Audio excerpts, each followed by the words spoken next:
नमस्कार बच्चों, मैं नृपेंद्र कुमार शुक्ल, शिक्षक महात्मा गांधी इंटर कॉलेज सफीपुर उन्नाव, गणित विषय में आपका स्वागत करता हूं।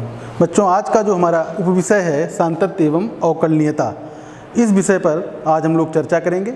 हमारे कौन कौन से शिक्षण बिंदु हैं इस पर भी हम लोग देखते हैं। तो शिक्षण बिंदुओं में बच्चों देखिए क्या है, सातत्य की परिभाषा है, उस पर चर्चा की जाएगी।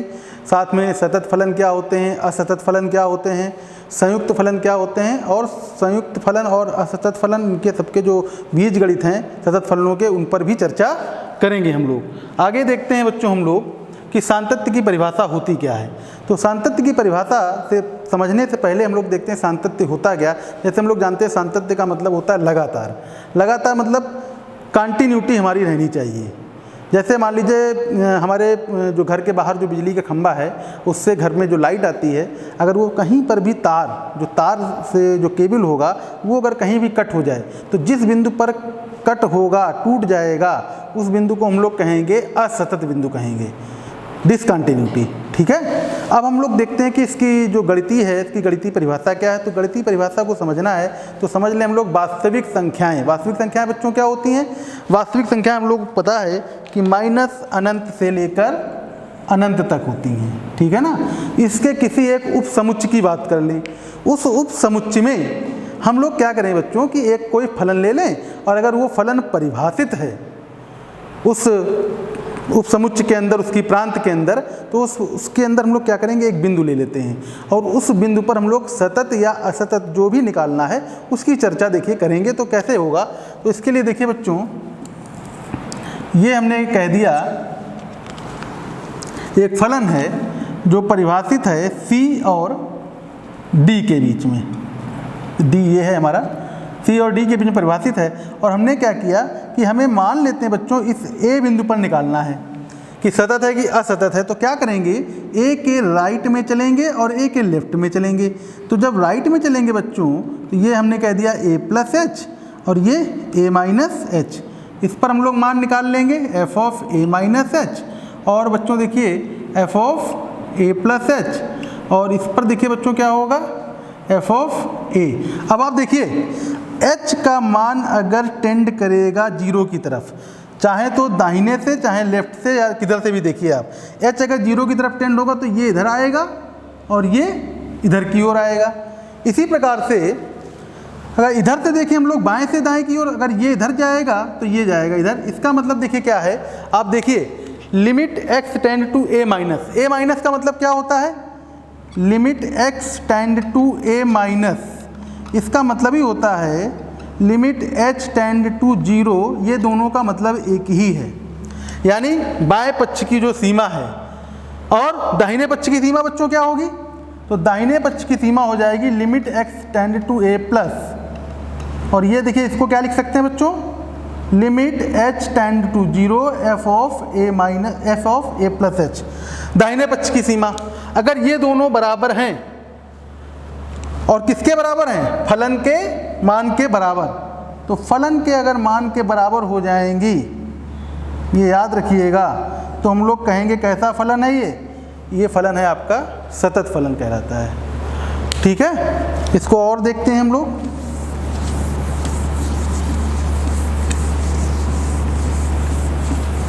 अब आप देख लीजिए, एक छोटा सा उदाहरण और ले लेते हैं। y बराबर एक्स स्क्वायर देख लेते हैं।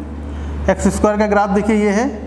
आप देखिए बिना पेन उठाए इस पर चलते चले जा रहे हैं ना, तो कैसा है ये, सतत। कहाँ पर, हर जगह। ठीक है ना।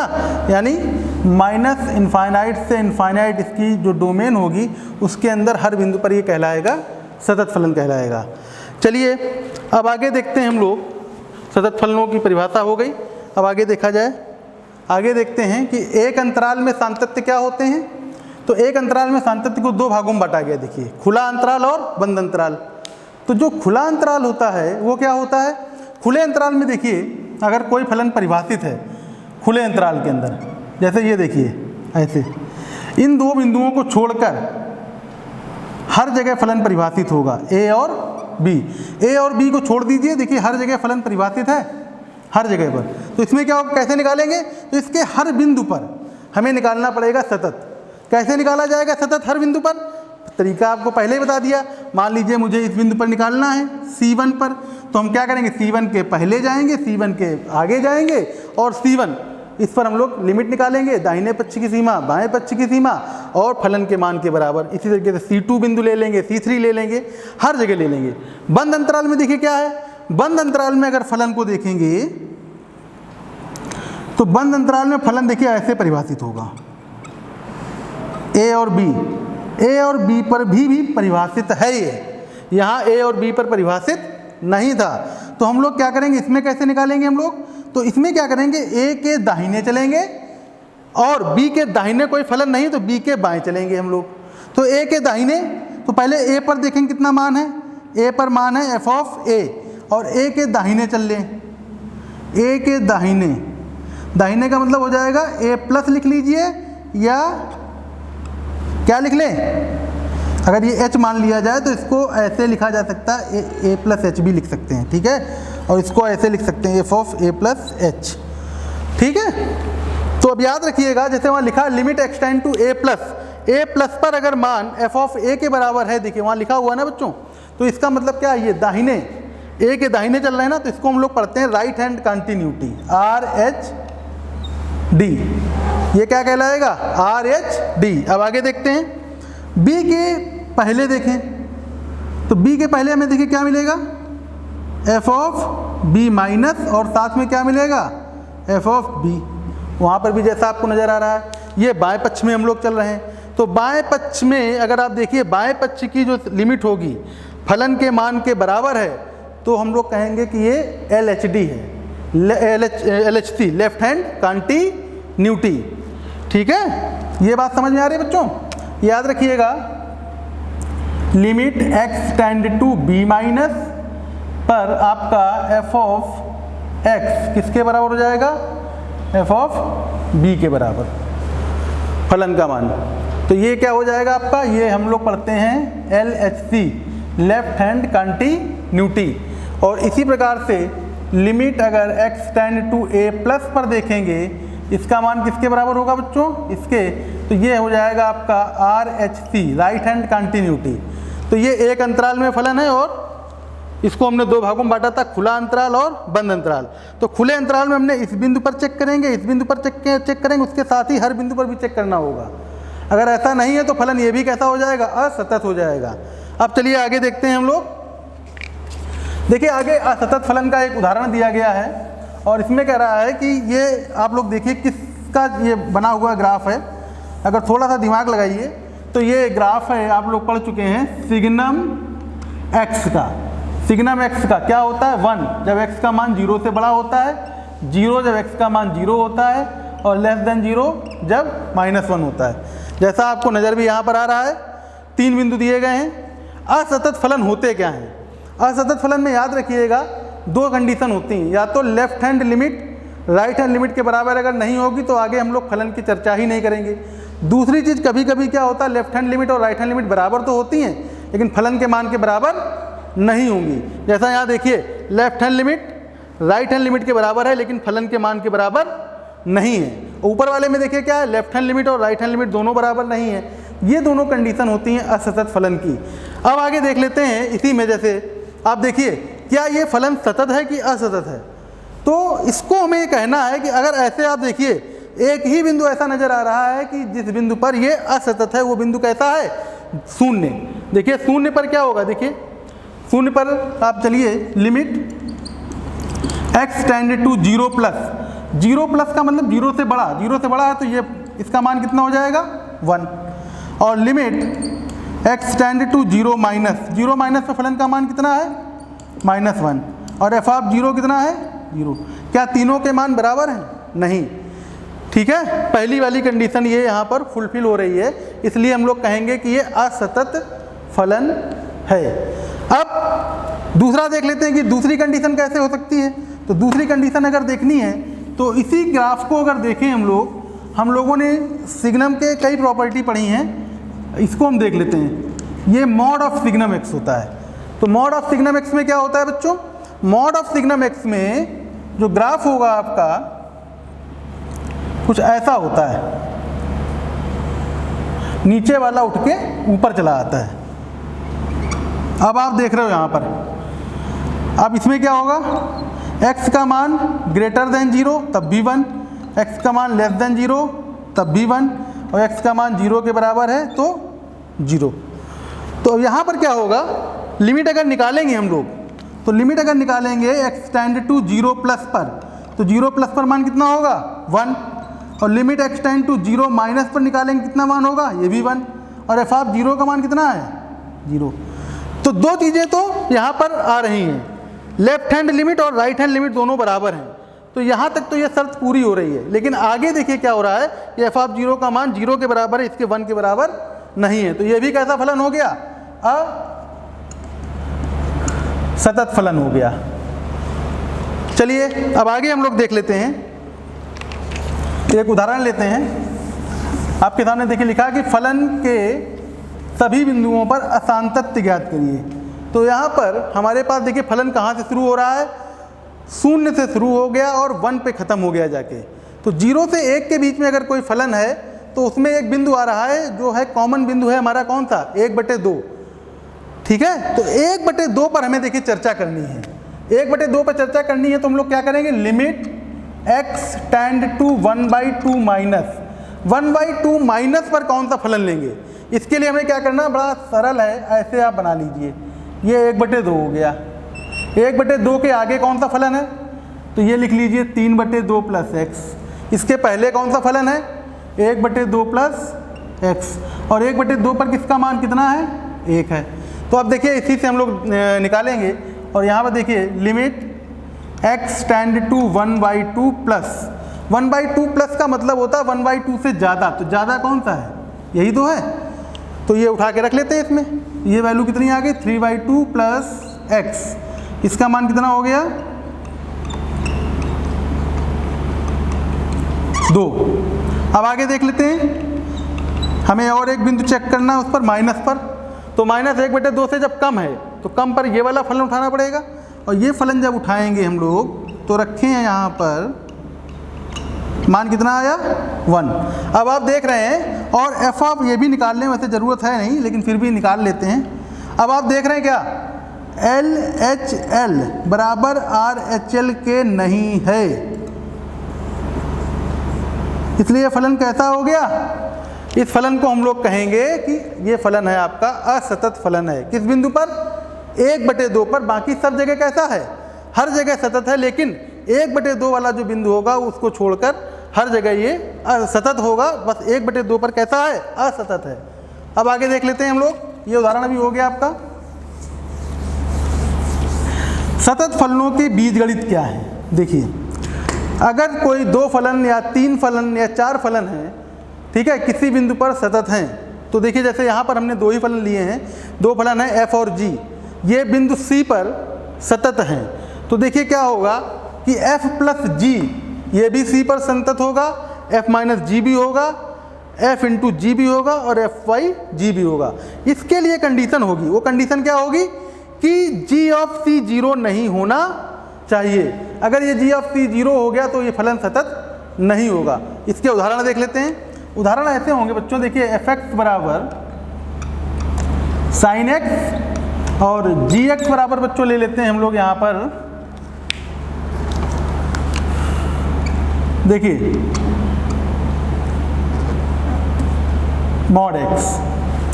देखिए दोनों फलन कैसे हैं, दोनों फलन सतत हैं। हम लोग देख लेते हैं, sin x का ग्राफ हम लोग पढ़े हैं, ये होता है, और mod x का भी आप लोग जानते हैं कि mod x का ग्राफ ये होता है, अभी थोड़ी देर पहले बताया था। ये देखिए mod x का है, ये x होता है, ये माइनस x होता है, ये 0 होता है, 0, पाई, 2 पाई, ये आपको पता है, पिछली कक्षा में आप लोगों ने पढ़ा है। ठीक है बच्चों, अब देख लेते हैं। अब इन दोनों को अगर जोड़ें, देखिए ये भी सतत है, ये भी सतत है, दोनों का जो जोड़ होगा f प्लस g, ये कैसा होगा, सतत। f माइनस जी घटा देंगे तब भी क्या होगा, सतत। f बटे g क्या होगा, ये सतत तो होगा, लेकिन याद रखिए किस बिंदु पर नहीं होगा, 0 पर, क्योंकि जब रखोगे ना यहाँ पर तो sin x बटे mod x कितना हो जाएगा, ये हर जगह सतत होगा, लेकिन x बराबर जैसे ही 0 यहाँ रखोगे तो ये अपरिभाषित हो जाएगा। और अगर ये अपरिभाषित है इस बिंदु पर तो हम लोग कहेंगे कि ये फलन कैसा है, ये असतत फलन होगा। किस बिंदु पर? x बराबर 0 पर। बाकी सब जगह सतत है लेकिन इस बिंदु को छोड़कर। अब आगे चलते हैं बच्चों, देखिए सतत फलनों का बीजगणित भी हो गया आपका। संयुक्त फलन क्या होते हैं?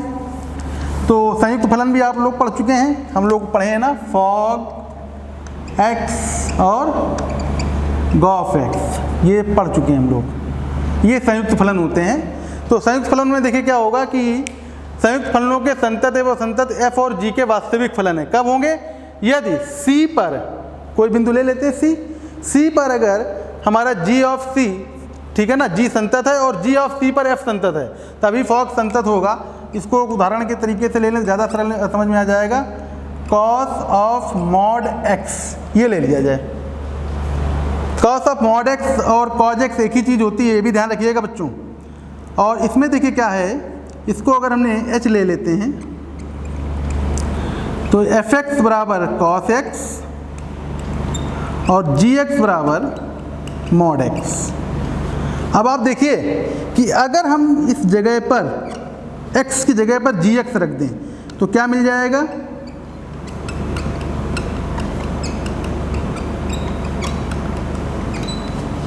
ठीक है, और ये gx क्या है? mod x ही तो है, वही फलन तो मिल गया। तो अब आप देखिए इन दोनों फलनों को हम लोग देख लेते हैं। इन दोनों फलनों में क्या है कि कौन सतत है कौन असतत है। क्या दोनों सतत हैं? तो cos x कैसा होता है? सतत।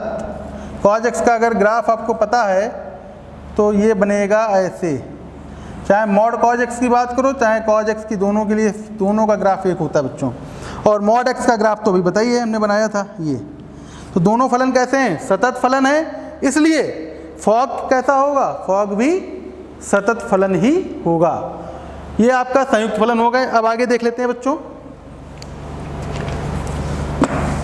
एक उदाहरण और है हमारे पास।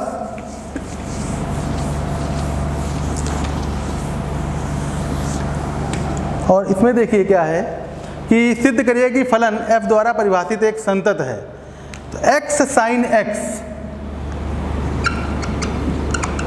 1/x है, x 0 के बराबर नहीं है और दूसरा है 0 जब x का मान 0 है। तो अब देखिए साइन 1/x का अगर ग्राफ देखें हम लोग तो ये होता है बच्चों। पहले तो 1/x की चर्चा कर लें हम लोग। आप 0 के इधर जाएं या 0 के इधर जाएं तो आपको 1/x की वैल्यू क्या मिलेगी? अगर 0 के प्लस की तरफ चलेंगे तो प्लस इनफाइनाइट मिलेगी, और इधर चलेंगे अगर 0 माइनस पर तो वैल्यू क्या मिलेगी? माइनस इनफाइनाइट मिलेगी। इसका मतलब क्या है कि ये बहुत बड़ी वैल्यू मिल जाएगी, इसका मान बहुत अधिक हो जाएगा। साइन का मान चाहे जितना अधिक हो, हम लोगों ने पढ़ा है कि साइन का मान चाहे जितना अधिक होगा उसका मान लेकिन किसके बीच में रहेगा? 1 और -1 के बीच में। यानी इसका मतलब क्या है कि अगर लिमिट की बात करें इस बिंदु पर अगर लिमिट की बात की जाए तो लिमिट x टेंड टू 0 पर बात करें अगर हम लोग, x साइन 1/x इसका मान कितना होगा? इसका मान होगा -1 व 1 के बीच। अगर इसके बीच है और हम मान इसमें रख दें तो इसका मान कितना हो जाएगा? 0, क्योंकि 0 का गुणा इससे होगा। और f(0) का मान कितना होगा बच्चों? f(0) का मान 0 होगा। तो अब आप देख रहे हैं यहाँ पर लिमिट जो होगी आपकी x टेंड टू 0 पर फलन के मान के बराबर है, इसलिए हम कह सकते हैं कि ये फलन कैसा है? ये सतत फलन होगा। अब आगे देख लेते हैं, अगला उदाहरण देखते हैं। और अगला जो उदाहरण है आपका बच्चों ये है fx बराबर mod x minus mod x plus 1। इसको हमको बताना है कि ये किन किन बिंदुओं पर असांतत्य है या सातत्य है, ये देख लेते हैं हम लोग। तो सबसे पहले तो हम इसको अभी हल करें। इसको हल करने का एक तरीका है, इसको आप लोग देख लीजिएगा। हल करने का तरीका ये होता है कि इसको एक बार 0 करें, एक बार इसे 0 करें, और इस रेखा पर हम लोग बढ़ते हुए क्रम में लिखेंगे बिंदुओं। अगर ये 0 करेंगे बच्चों तो इसका मान कितना आएगा? -1। इसको 0 करेंगे तो मान कितना आएगा बच्चों? 0। तो अब बच्चों देखिए इस मॉड x का मान यहाँ पर तो 0 हो रहा है, जैसे जैसे x को बढ़ाते जाएंगे तो मान कैसा मिलेगा, धनात्मक, और x को अगर कम करेंगे तो ये मान कैसा होगा, ऋणात्मक। यहाँ पर इसी तरीके से इस पर देख लेते क्या है, यहाँ पर तो ये धनात्मक होगा -1 के उधर, और इधर क्या मिलेगा बच्चों, इधर मिलेगा ये ऋणात्मक। अब इसको देखना है, कैसे देखेंगे, x का मान 0 से बड़ा, x का मान 0 से छोटा लेकिन -1 से बड़ा है, और यहाँ पर x का मान -1। अब इसमें एक चीज़ याद रखिएगा, एक जगह आपकी इक्वालिटी लगेगी और एक जगह नहीं लगेगी, तो ग्रेटर पर इक्वालिटी लगाइएगा और लेस पर इक्वालिटी नहीं लगाएंगे, याद रखिएगा। तो 0 से बड़ा है ना तो यहाँ इक्वालिटी लगा दीजिए, 0 से छोटा तो यहाँ नहीं लगेगा, लेकिन -1 से बड़ा है -1 पे लगाएंगे, यहाँ -1 से छोटा है। 3 खंडों में विभाजित कर दिया है। अब जब 3 खंड में विभाजित हो गया है तो पहला खंड क्या है, x का मान जब 0 से बड़ा है, तो जब 0 से बड़ा होगा तो देखिए क्या है, दोनों धन हैं, तो दोनों धन है, दोनों के मॉड हटा दीजिए। हटाने का तरीका -x -1 कितना आया, -1 लिख दीजिए यहीं पर ऐसे। अगला देखिए क्या है, x का मान 0 और -1 के बीच में है, एक आपका ऋण है और एक धन है। ऋण कौन सा है, ये कौन सा था, ये था x वाला, और ये है x + 1, तो x वाला ऋण है तो इसको ऋण कर दीजिए -x, और ये वाला धनात्मक है तो धनात्मक ऐसे ही रहेगा, कोई चिन्ह नहीं चेंज होंगे। तो ये वैल्यू देखिए, इसको कितना लिखेंगे, -1 -2, इसको लिखना चाहो तो यहाँ लिखो, नहीं अगले उसमें लिख देंगे। और अगला देखिए क्या है, -1 से छोटा, -1 से छोटे में दोनों ऋणात्मक हैं, तो -x जब ऋण हो जाएगा तो ऋण ऋण प्लस हो जाएगा, माइनस प्लस हुआ तो ये प्लस हो जाएगा, और ये कट गया। तो ये देखिए क्या बना, ये बच्चों बन जाएगा आपका x का मान जब 0 से बड़ा है तो -1, और x का मान जब 0 और -1 के बीच में है तो -1 -2x है, और x का मान जब -1 से छोटा है तो 1 है। ये बच्चों आ गया। अब इसको आप नोट कर लीजिए। तो आगे हम देखिए, इसको देख लेते हैं, सतत और असतत देखिए किस बिंदुओं पर इसको निकाल लेते हैं।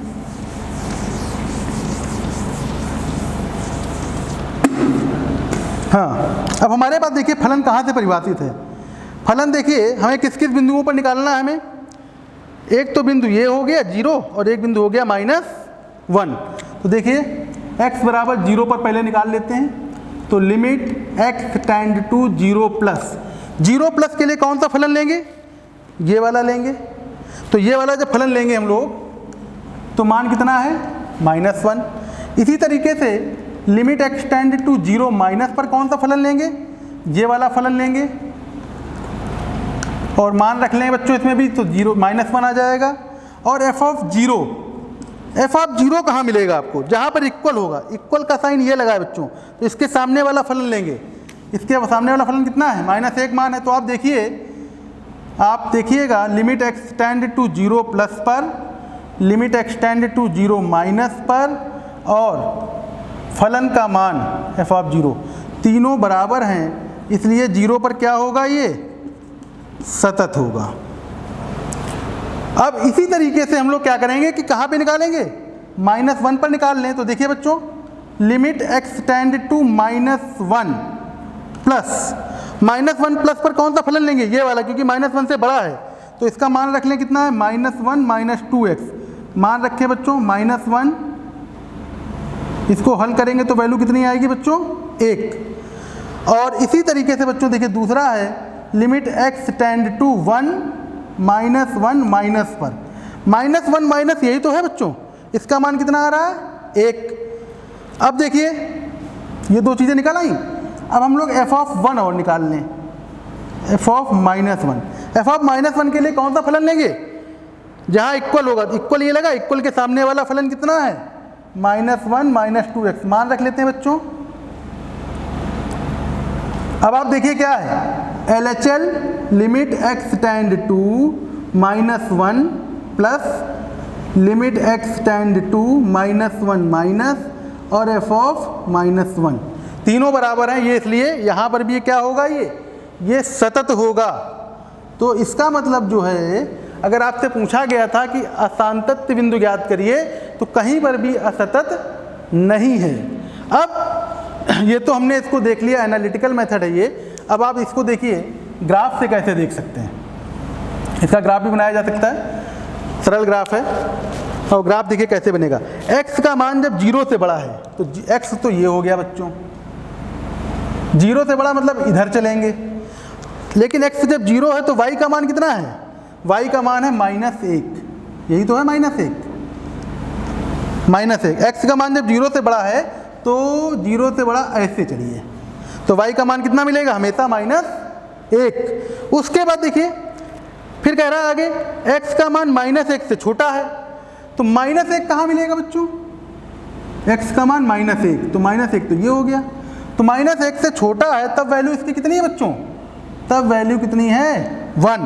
तो 1 तो बच्चों यहाँ होगा ना, -1 से छोटा है तो ये हो गया बच्चों। ठीक है।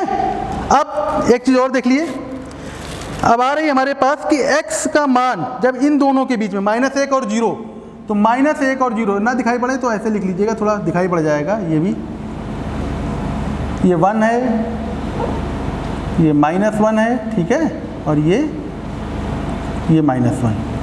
अब इन दोनों के बीच में एक बिंदु होगा, इसको 0 करिए जरा, तो इसका मान कितना निकलेगा, -1 बटे यहाँ लिखे दे रहा हूँ। ठीक है। इसका ग्राफ बनाना है -1 -2x, तो ग्राफ आपको पता है -x का ग्राफ ऐसे होता है, और उसमें -x का हो गया, -2x का ग्राफ कैसे होगा, हल्का सा ऐसे हो जाएगा, ये भी पता है आपको। -1 है तो -1 का ग्राफ को नीचे शिफ्ट कर दीजिए, तो नीचे शिफ्ट का करने का मतलब ओरिजिन से नीचे ले आइए, कितना नीचे लाना है, -1 पर। ठीक है। तो अब जरा देखते हैं, इस ग्राफ को भी देख लेते हैं। ये ग्राफ कुछ ऐसे जाएगा, ये बिंदु कितना है, ये बिंदु है हमारा -1/2। अब देखिए ग्राफ से भी आपको नज़र आ रहा है कि ये फलन कैसा है, ये फलन सतत है। ये ग्राफ से नज़र आ रहा है, तो ग्राफ से नज़र आ रहा है कि ये फलन सतत है, और हमने इसको देखिए लगाया भी है, सवाल लगा के आपको दिखाया है। दो बिंदु है हमारे पास, x = 0, यहाँ पर भी आप देखिए 0 और -1/2, या -1 पर देखिए, -1 पर भी देख लीजिए, -1/2 इसके बीच में ही है, तो -1 और 0 दोनों जगह पर ये सतत ग्राफ है। तो बच्चों जो आज की कक्षा है, आज की कक्षा हमने आपको ये उदाहरण बताए हैं, और अगली कक्षा जो हम लोग चलेंगे भाग 2 में हम लोग अवकलनीयता के विषय में बात करेंगे, और भाग 3 में जो हम लोग मध्यमान के विषय, मध्यमान और रूलीज प्रमेय क्या होती है उसके विषय में बात करेंगे। धन्यवाद।